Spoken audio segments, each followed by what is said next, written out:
haugatlo isay saklone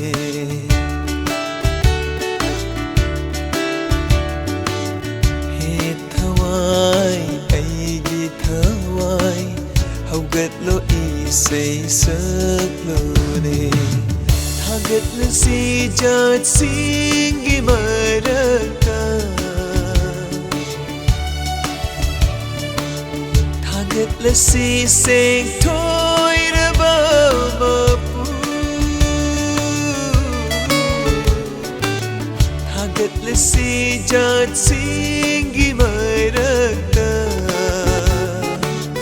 thagatla si seng thoi ra ba mapu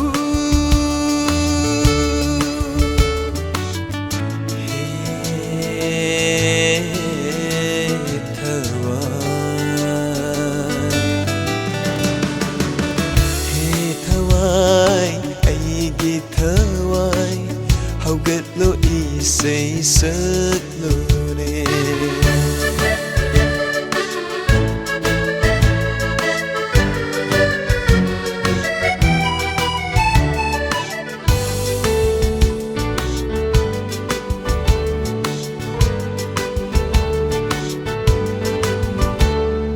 Prabhu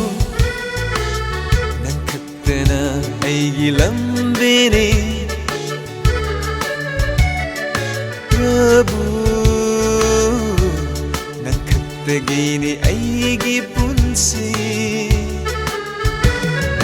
ibungogumba laite kanasu taibang sida laite kanasu ibungogumba laite kanasu taibang sida laite kanasu he thawai aigi thawai haugatlo isay saklone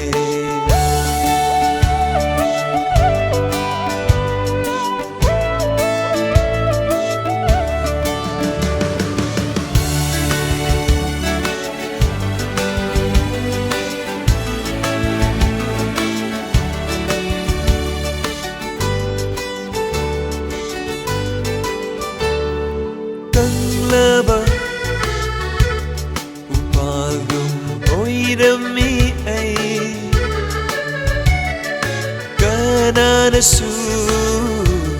khandraba aigi punsi chai there nangi irik aigonda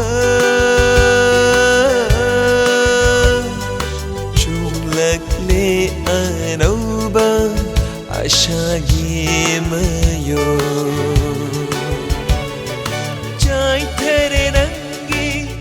irik aigonda chunglakle anauba ashagi mayo he thawai aigi thawai haugatlo isay saklone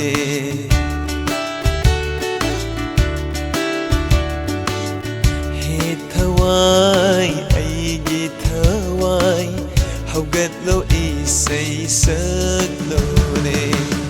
thagatla si jat singi maraka